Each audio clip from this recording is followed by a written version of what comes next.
Pues la siguiente ponencia está a cargo de Jordi Martínez Tebas.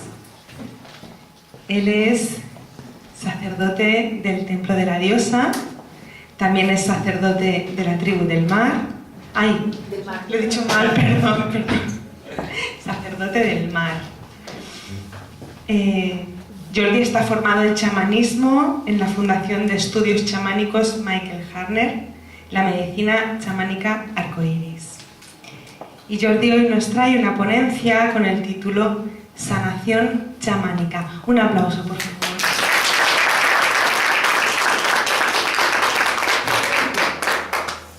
Vale, es que yo no tengo este programa. Vale.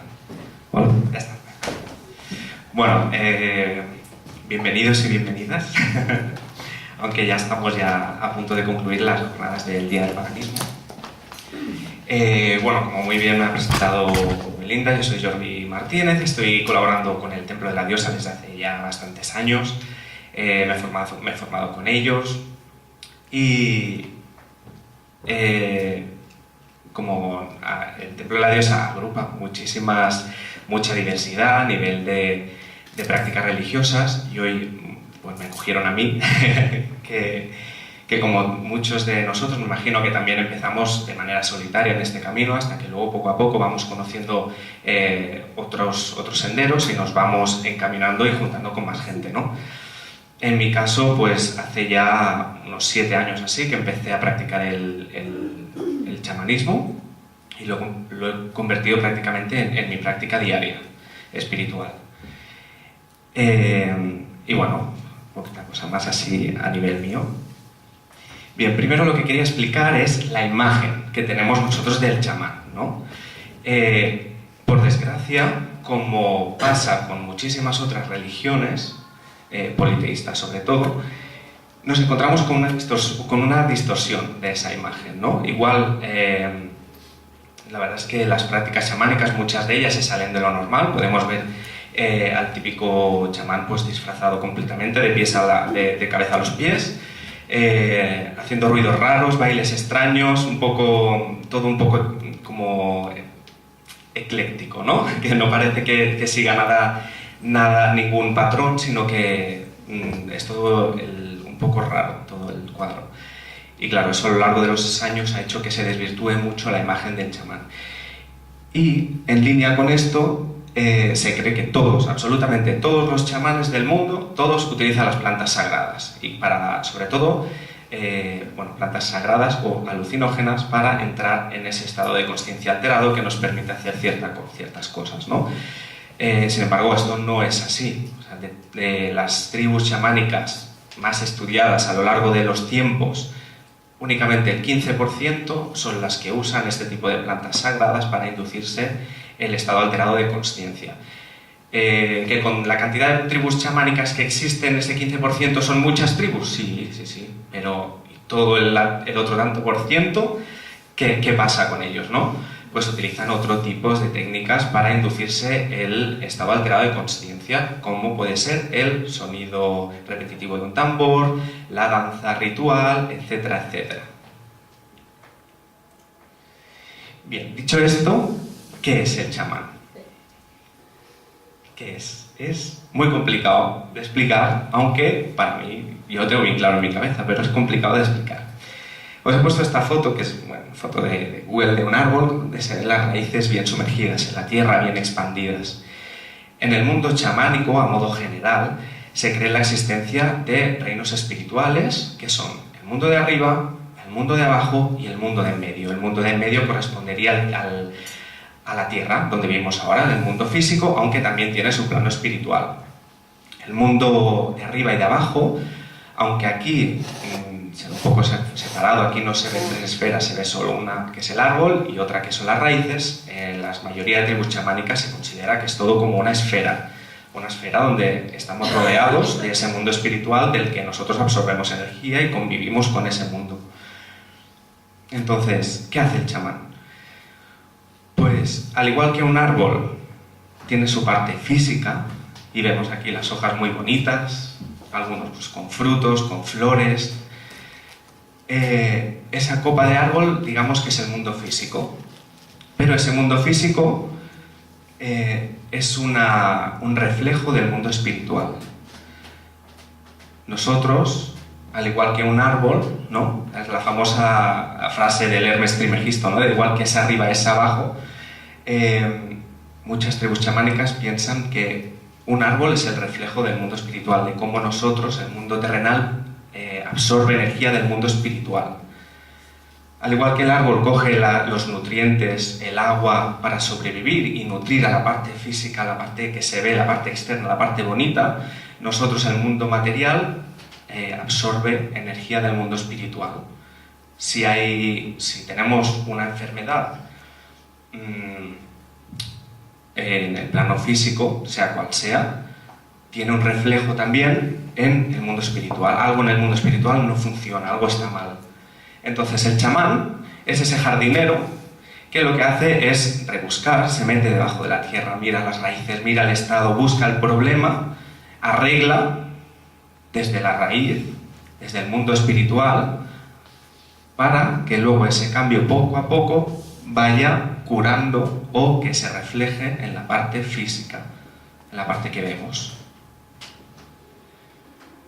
Esa básicamente es mi opinión personal, ¿no? A través del trabajo chamánico estos años, de lo que hace un chamán, ¿no? Es un buceador del mundo espiritual. Si le damos la vuelta a la imagen, vemos que las raíces efectivamente es lo mismo que la copa de un árbol. Lo único que, bueno, con sus variedades, pero esencialmente, quiero que os quedéis con la esencia, es lo mismo. El reflejo, el mundo físico es un reflejo del mundo espiritual. Somos lo mismo. Hay que mantener las dos cosas en armonía, en equilibrio y sanas. Hay muchas personas que piensan que el chamanismo es una tradición muerta, olvidada, o que se reduce solamente a esas tribus perdidas en la selva, sin contacto con la civilización, sin contacto con la tecnología, que no saben lo que es un ordenador, no saben. Sí, en parte hay tribus chamánicas que viven de esta manera, pero el chamanismo ha estado en nuestras tradiciones, en nuestros ancestros, desde el principio de la historia. Las primeras prácticas son las prácticas chamánicas. Las primeras prácticas de acercamiento al mundo espiritual son prácticas chamánicas. Después construidas como prácticas religiosas, como religiones. Pero yo pienso que todas las religiones han bebido de esas prácticas chamánicas cuando el ser humano estaba en profunda conexión con la naturaleza, dependía de la naturaleza. Cuando no, como comentaba Hannah, cuando no había relojes, mirábamos al cielo, mirábamos la luna, las estrellas, hacíamos caso a nuestros ciclos. Es la tradición espiritual más antigua que conocemos y la hemos descubrido en Australia, en América, en África, Oriente, Siberia, Europa, Círculo Ártico, etcétera, etcétera, etcétera. En todas, absolutamente todas las partes del mundo hay restos chamánicos, hay tradiciones chamánicas. Nosotros convivimos con esas prácticas día a día, aunque a veces no las reconozcamos. Para mí, la meditación, mismamente una meditación, para mí no es más que un viaje chamánico un poco diluido. No quiero decir descafeinado, porque es un poco negativo, pero un poco diluido. El chamanismo va más allá de toda confesión y de todo credo. Y remueve lo que es nuestra memoria ancestral. Es importante, es curioso, que a lo largo y ancho de todas las tribus chamánicas que hay en el mundo, prácticamente todas hablan de la misma esencia, todas. Algunas podemos decir que no han tenido contacto entre ellas, eso es discutible. Pero el chamanismo tiene una universalidad que hace que cualquier chamán se pudiera encontrar y, aunque a lo mejor utilizarían palabras diferentes, la esencia sería exactamente la misma. Y, aparte de eso, es una práctica espiritual viva que mantiene su propia simbología, cosmología, sus propios espíritus, guías, dioses, etc.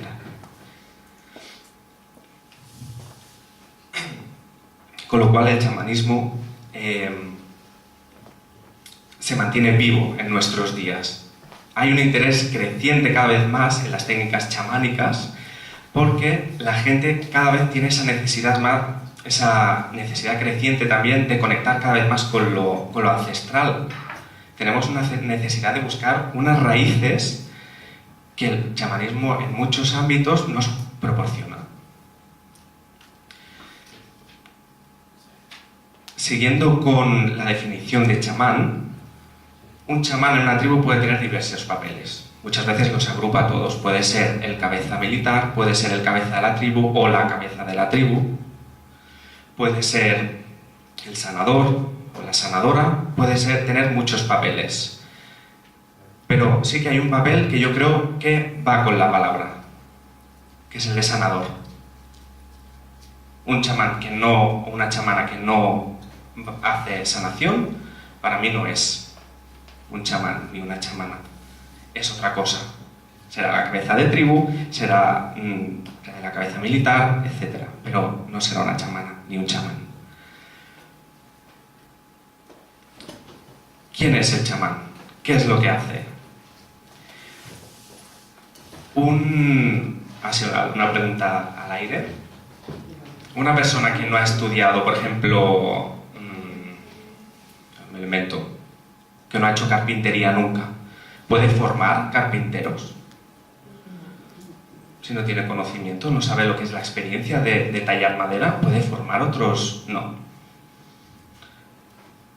Para sanar hay que sanar. Eso significa que para sanar a los demás hay que sanar uno mismo. Un chamán, la forma que tiene de nacer, cómo nace un chamán, ¿quién elige quién es un chamán? ¿Es un camino que se elige, te escogen? ¿Cómo funciona esto? Normalmente, aquí he puesto Tiuspiut, es un chamán Yakut Tunguska, de Siberia, que en 1912 él hizo un escrito donde decía que él a los 20 años había padecido una enfermedad muy fuerte y estuvo a punto al borde de la muerte. Y entonces él escribe en ese texto, comenta que por primera vez vio con los ojos de un chamán, por primera vez escuchó, comentando pues que ese tipo de experiencias te despiertan a una nueva realidad al sanar. Tuvo una crisis personal, estuvo a punto de morir y de alguna manera conectó y se sanó, se curó. Y al volver era completamente diferente. En muchas tribus chamánicas, esta es una de las mejores, entre comillas, formas para escoger un chamán de entre la tribu, una persona que ha sobrevivido a la muerte, se ha enfrentado a la muerte cara a cara y ha sobrevivido. Yo fui llamado así al camino chamánico. Y si te cae un rayo y sobrevives, bueno, ya eres el Harry Potter de los chamanes. Porque sí que es verdad que hay cosas muy puntuales que marcan a la persona, ¿no? Otra forma para escoger un chamán es que el propio chamán de la tribu te elija, te diga, tú serás mi heredera o mi heredero. Y entre varias formas, claro. Y obviamente en nuestros tiempos pues también está la elección personal, que algo dentro tuyo te resuene, empieces a buscar y entonces en cada tradición están las ceremonias de iniciación. Y una ceremonia de iniciación lo que hace o lo que intenta es simular ese proceso de muerte simbólica para despertar esos dones chamánicos.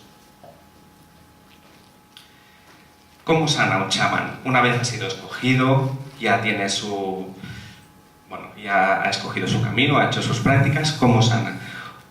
Para un chamán o una chamana siempre es muy importante la rueda medicinal, sobre todo en los Lakota, que antes se hablaba de ellos. Tienen su rueda medicinal, casi todas las tradiciones chamánicas tienen su propia rueda. Una rueda medicinal es como una rueda parecida a la de las 8 festividades, donde se celebran pues, los Lakota del Norte, por ejemplo, es una rueda dividida en 4 partes, donde está el este, norte, sur, oeste.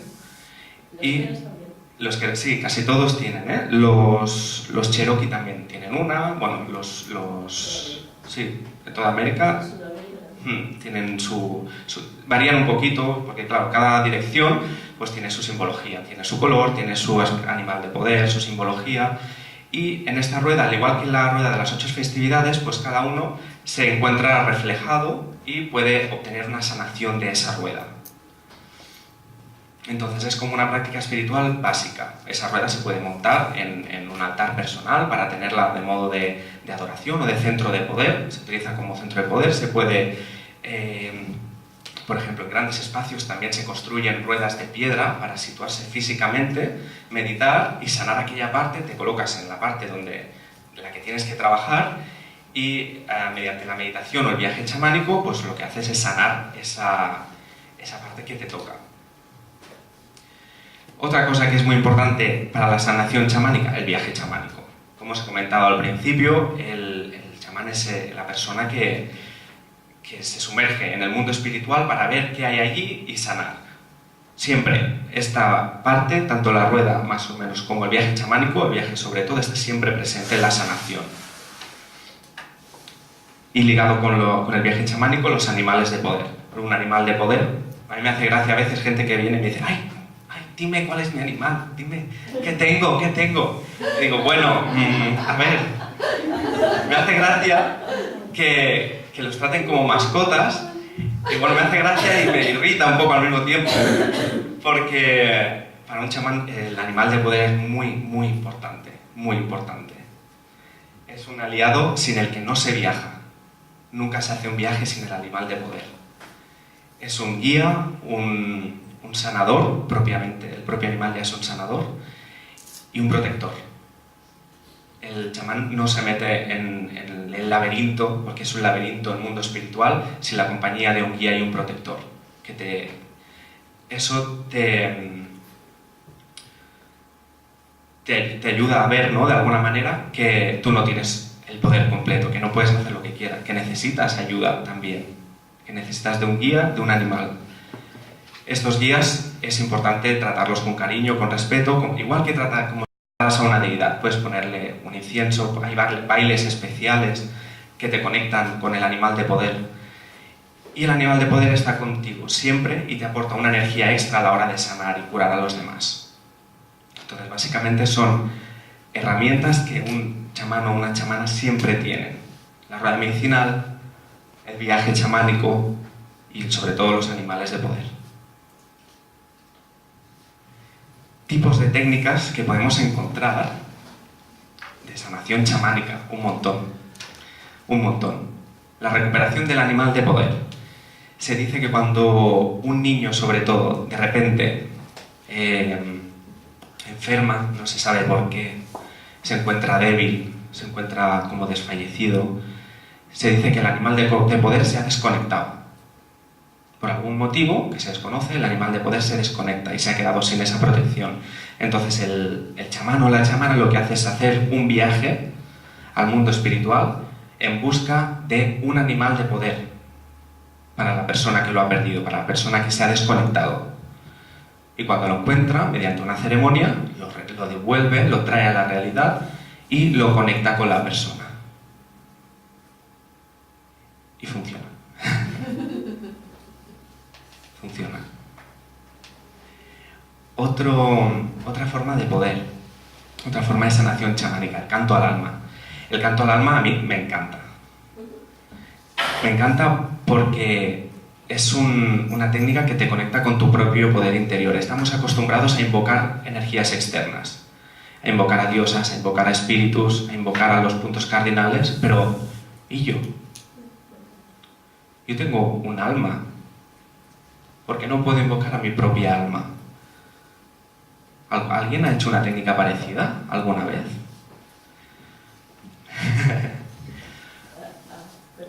No, ¿alguien ha hecho una técnica parecida al canto al alma alguna vez? Invocar a mi yo superior, por ejemplo. Un poco más algo más interno igual. Nosotros llamamos tanto el yo superior como el niño interno como alma a la misma... A la misma cosa, vale, vale. Pues seguramente sí, sea lo mismo. Se trata de, siempre con el ritmo del tambor, cerrar los ojos, tranquilizarte y empezar. Invoco a mi alma para que me dé un canto. Entonces simplemente empezar a cantar aquello, lo primero que te venga, da igual. Si es una U, si es una A, lo que sea. Y después dejar que las palabras fluyan. Empezarás, a acumular un montón de calor, te hormiguea todo, es que te estás invocando, te invocas a ti mismo. Y es una experiencia sanadora al 100%. Muy, muy sanadora. Y se usa mucho.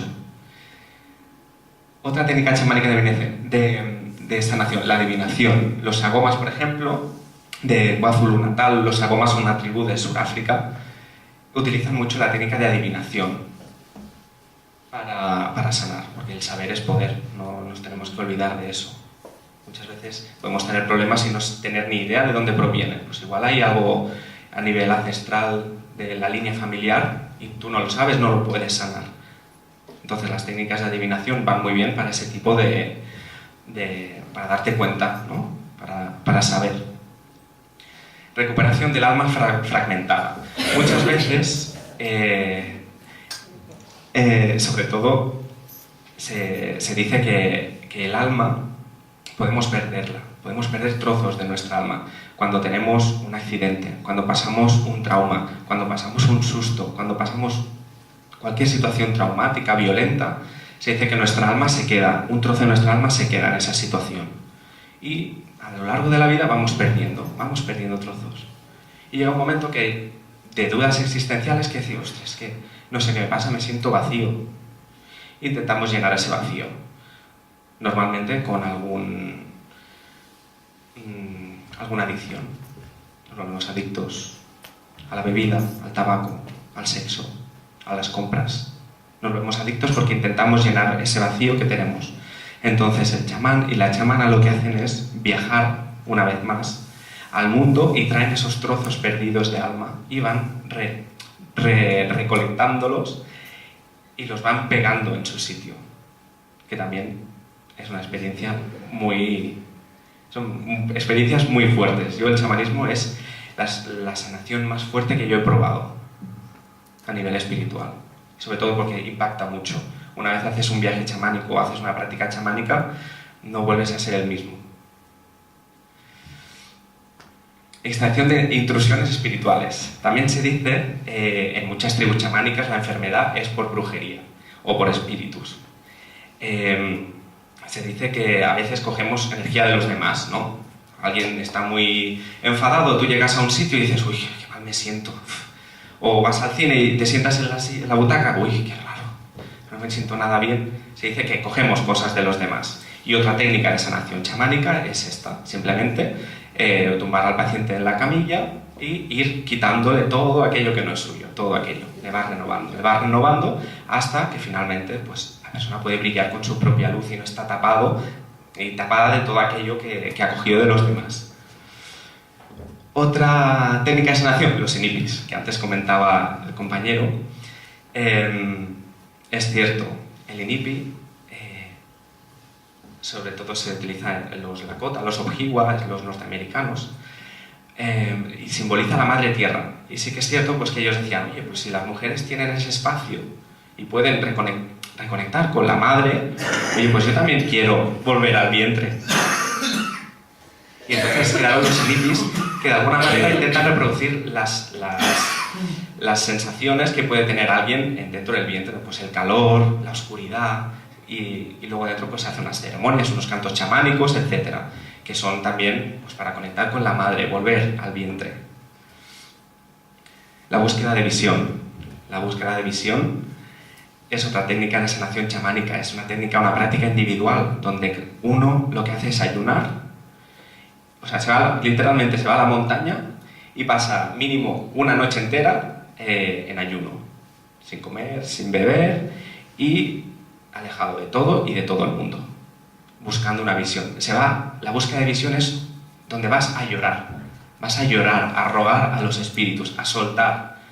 Cuando ya no puedes más, cuando necesitas una luz, Entonces vas a llorar y decir, necesito ayuda, y para que me deis esa ayuda me sacrifico y me vengo aquí, me alejo, estoy en la naturaleza, expuesto a los peligros que pueda haber en la naturaleza, expuesto al clima, a cambio de que me ayudéis. O sea, doy mi salud. Es una especie de iniciación chamánica también.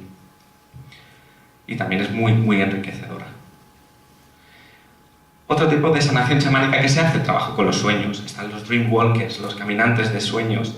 El chamán y la chamana pueden soñar por ti. Es una especie de búsqueda de visión, pero reducida. Es una especie de imploro a los espíritus, pero a través de los sueños, donde recibes la visión. Y un largo etcétera. Un largo etcétera.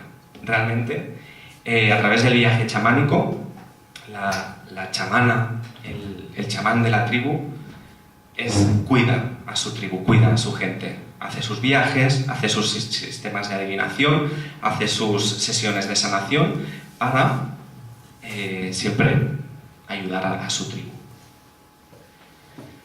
Conclusiones, así a modo rápido. Donde quiera que miremos existen reminiscencias de prácticas chamánicas. Yo lo veo en todas las religiones, en todas.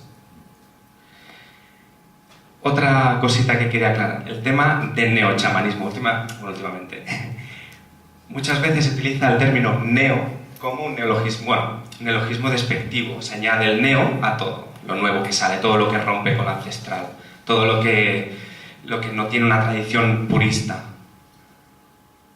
Pero nosotros trabajamos en un tiempo, en un lugar y en una era moderna. Si el chamán o la sacerdotisa se dedican a los individuos de su tribu, a los individuos de su cultura, esa cultura no es la misma que hace cientos de años, que hace miles de años. Tengo que tratarlos de forma diferente porque sus necesidades son diferentes. Mis prácticas chamánicas, esencialmente, son las mismas, pero yo estoy al servicio de los individuos y de mi comunidad, que ellos sí que no son los mismos.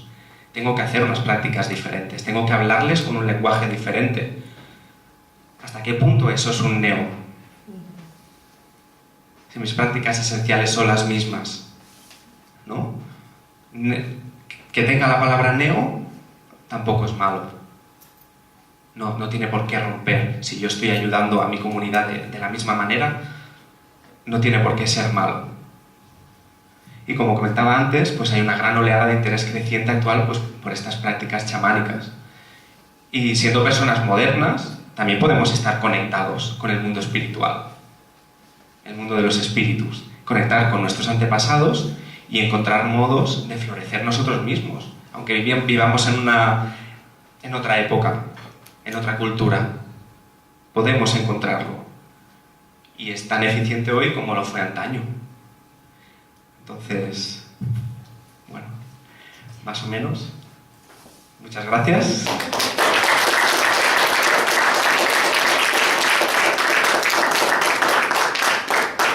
Y nada, espero que os haya gustado mucho la ponencia. ¿Te he hecho alguna pregunta o alguna cosita? Los que habéis hecho algo de chamanismo, igual... Yo quería hacer una pregunta, Jordi. Dime. El tema, bueno, te quería hacer dos, si es posible. No.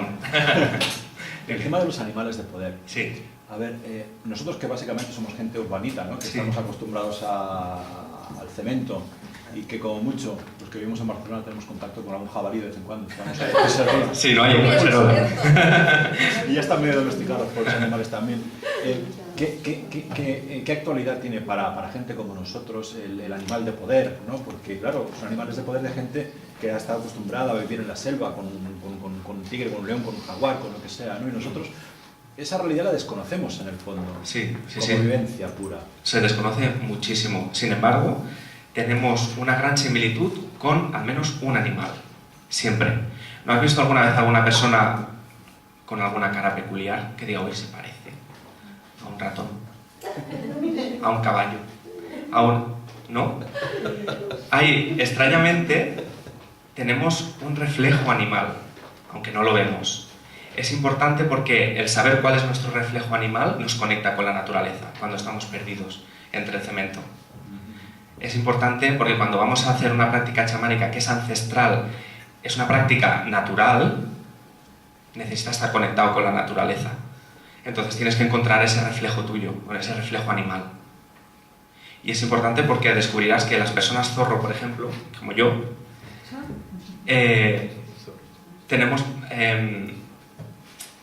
actitudes que vemos reflejadas en un animal. Hay técnicas de sanación completamente alrededor de los animales de poder, ¿eh? Es una pasada. Puedes encontrarte a ti mismo estudiando a ese animal. Puedes encontrar, por ejemplo, yo en verano me cuesta mucho, bueno, en verano y en invierno siempre tengo los pies muy calientes y aunque sea invierno saco los pies por fuera. Y las orejas siempre las intento tener destapadas. Y el zorro, el animal, difunde el calor a través de las orejas, por ejemplo, y siempre las intenta tener frescas. Y por eso tiene las orejas tan grandes genéticamente, porque a través de ahí disipa el calor de su cuerpo. Y podrás encontrar que las personas zorro suelen querer tener las orejas destapadas y libres. Entonces, sí, es un método de sanación porque a través de la observación de tu animal de poder físico y el estudio de tu animal de poder puedes entender muchas cosas tuyas. Porque una persona es más nocturna que diurna. Igual su animal de poder es un animal más nocturno. Puede ser un búho, por ejemplo. Hay toda una filosofía y toda una técnica de sanación solo alrededor del animal de poder. Sí, sí. La otra pregunta. La otra pregunta, no, bueno, era solo un apunte alrededor del neochamanismo. Sí. Se ha apuntado al neochamanismo como una especie de palabra nueva que se han inventado alrededor del... Sí, bueno, más que es más la palabra neo, que todo lo que las técnicas nuevas se le añade el neo y no por ser neo tiene que ser malo, aunque, a ver, hay de todo. Sí. Hay de todo. Es que hasta donde yo sé, el término neochamanismo también tiene un reflejo en el programa SAT. Bueno, el programa SAT es un programa que dio Claudio Naranjo, que es un psiquiatra, creo que chileno, que trabajó la terapia Gestalt, y en el programa SAT está incorporada la terapia Gestalt, programas de enneagrama y también meditativos. Sí es cierto que es algo chamánico, algo salvaje en el sentido de que se deja llevar la persona, pero sí que deja de lado algunos aspectos, no doctrinales, pero sí algunos aspectos muy arraigados en el chamanismo, como por ejemplo el animal de poder, ¿no? Hablando de esto, es un chamanismo un poco más neutro. Quizá por eso se le... Cuidado, hasta donde yo sé, se le puso el término neochamanismo, para diferenciarlo, decir, esto es una parte de chamanismo, pero también es una parte de terapia Gestalt, de enneagrama, que bebe del sufismo y de otras técnicas meditativas, quizá también de inspiración oriental, ¿no? Entonces, solo poner esta... Sí, súper interesante. Sí. Me parece, sí, tienes razón, lo que claro, a veces pues se mezcla todo, es lo mismo, ¿no? Hay personas, bueno, puede haber técnicas puramente chamánicas, pero solo por haber salido nuevas. Es que claro, es que el tema lingüístico es todo complejo, ¿no? Pero claro, igual, yo he estudiado el Camino Rojo de la Lakota del Norte y entonces yo decido desambiguarme de ellos y crear mi propio sistema.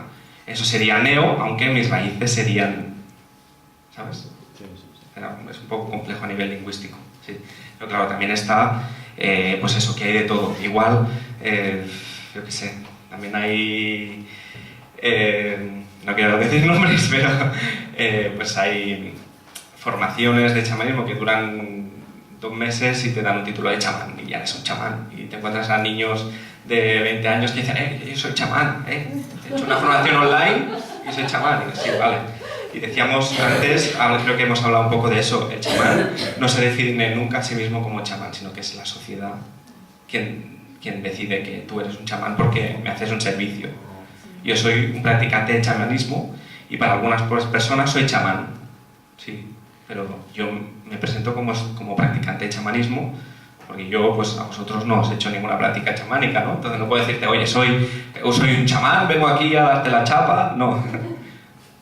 Entonces, bueno, que es importante. Y ya está, ¿no es alguna pregunta más? Sí, tratando justamente del animal de poder, ¿existen técnicas sin ser chamán, sin seguir el camino chamánico? Sí, la forma de descubrir el animal de poder puede ser simplemente como que te hayas sentido atraído siempre por un animal. De decir, ostras, yo de pequeño es que me ha encantado siempre este animal y sigo siendo mayor y me encanta, es que no sé qué me pasa con ese animal que me atrae. Puede ser tu animal de poder perfectamente. Y luego hay meditaciones. Las meditaciones, como he comentado, pues son para mí son un tipo de técnica de viaje chamánico, un poquito más suave, pero que también te llevan a conseguir tus objetivos, en este caso a encontrar el animal de poder, sí las hay. Y de planta de poder hay, ¿no? Plantas de poder, sí. No, individual, que digo, que el chamán sea vinculado Podría haber. Como en mi tradición, la tradición druida, hay animal, vegetal y mineral. Y mineral. Sí, podría haberla, sí. Yo no la he buscado nunca. Igual yo me he centrado mucho en el tema del animal de poder, pero sí podría haber. Algo que te identifique como, al final somos energía, ¿no? Al final somos energías, almas, y todos resonamos con un tipo de energía diferente. Pues siempre tienes algo que resuena más contigo, una piedra que resuena más contigo, una planta que resuena más, un animal. Al igual que una religión y unos dioses en concreto tienen una energía que resuenan más contigo también por alguna razón. O por la razón que escoges más un espíritu que otro, un dios o una diosa. Sí. Solo un aporte a lo que preguntaba Josep sobre el animal de poder, sobre no tener contacto con los animales de poder.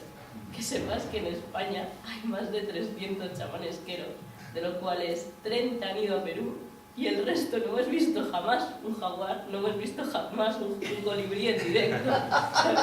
Pero son arquetipos, sí podemos invocar el arquetipo de la alegría o el arquetipo del poder en su justa medida, sin prepotencia y sin impotencia, o si puedo conectar con el arquetipo de disfrutar el néctar de la vida. Eso es un arquetipo y se puede conectar aunque no tengas contacto. También puedes invocar al animal que necesitas en esos momentos, pues con bailes, con danzas, buscando fotos de colibrí y colgándolos. Aunque no trabajar con el animal en directo, o sea, vas a Montserrat y ves un águila y... increíble. Pero... Con suerte, si la ves con suerte. Me ha pasado. Si Si se quieres el águila, fui a Montserrat y me veo un águila nada más bajarme del coche. Sí, es que parece que no, pero una vez conectas con el animal de poder, te parece verlo en todos lados. En todos lados. Sí, totalmente. Incluso vas caminando y con el rabillo del ojo, me pasó con el zorro al principio. Le veía la cola todo el rato y decía, me estoy volviendo loco. Digo, ya está, algo me ha pasado, he hecho un clic pero no. Luego, pero ese es el primer contacto con el mundo chamánico, siempre hay un impacto. Después se suaviza muchísimo y ya te acostumbras a esa subida de poder, porque tienes una subida de poder. Después se suaviza y ya te acostumbras a verlo y que no estás loco. Tengo una pregunta respecto a esto también. Bueno, lees muchas cosas y al final no sabes, ¿no? También puede ser que este animal de poder vaya cambiando a lo largo de tu vida en función de cómo vas evolucionando. Sí, en función de lo que necesitas, sí. Va a ir cambiando, algunos pueden permanecer y no tienes por qué tener solo uno, puedes tener varios. Sí. ¿Estamos? Gracias.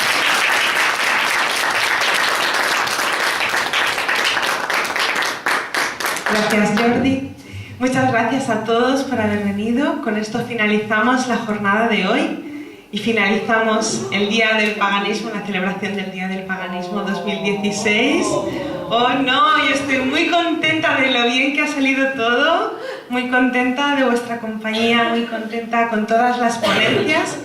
Y bueno, que sepan que pueden contactar con todos los ponentes que ha habido hoy y ayer. Por ejemplo, en nuestra página de Facebook, el Día del Paganismo, ahí hay un apartado en el que aparecen las fotos de cada uno de los ponentes que han participado y dentro se encuentran los enlaces a sus grupos, a sus organizaciones, a sus trabajos. Entonces es muy fácil que contacten con algunos si les ha interesado. Muchas gracias y le paso la palabra a la presidenta del Templo de la Diosa, Nuria Anami.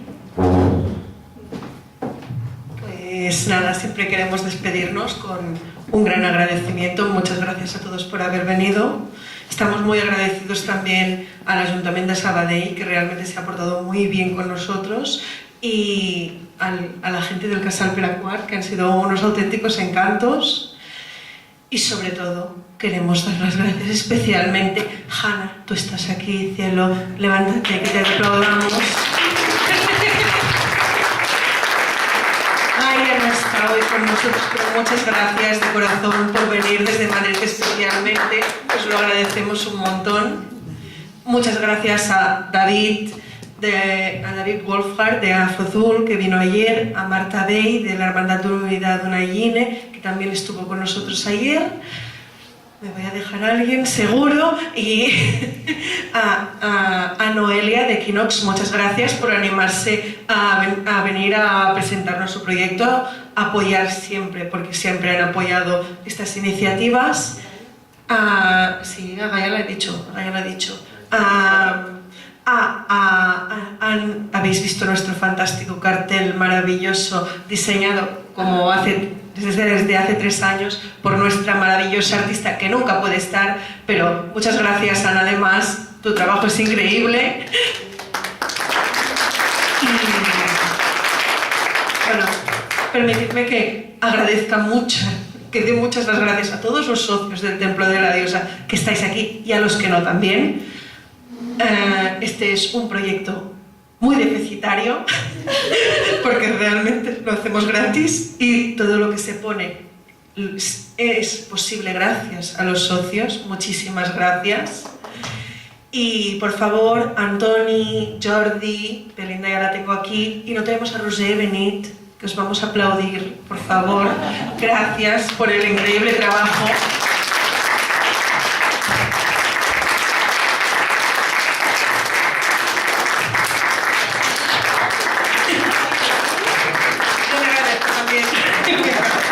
Muchas gracias, en serio. Gracias por venir este año. Creo que el sitio ha sido maravilloso. Sé que algunos os quedan más lejos, así que muchísimas gracias por el esfuerzo y esperamos seguir adelante mucho tiempo. Sabéis que siempre estamos en el templo, todos los jueves, venid cuando queráis.